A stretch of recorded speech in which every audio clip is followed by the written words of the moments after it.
وازاي نسيت كل ده؟ ازاي تخيلت ان هو مجرد كام ساعة بس؟ طلعت من الحمام ووقفت قدامها علشان اقول لها انت مين. لقيت لقيت الصدمة الكبيرة. لقيت قدامي شبح مرعب. ملامحها كلها اتحولت من الملامح الرقيقة الجميلة لملامح مرعبة.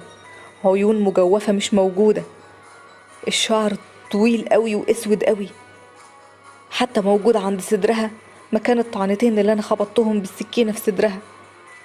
يعني يعني دي شبح الساحرة راجعة علشان تنتقم وتقتلني. انا مش فاهم اي حاجة. افتكرت كل حاجة بوضوح. افتكرت اللحظة اللي قتلتها فيها علشان انقذ نفسي وادافع عن نفسي. افتكرت وانا بحدفها في البانيو. افتكرت كل حاجة. عرفت ان كل ده حصل بايام مش في ساعات. لقيت قدامي شبح بقى شكله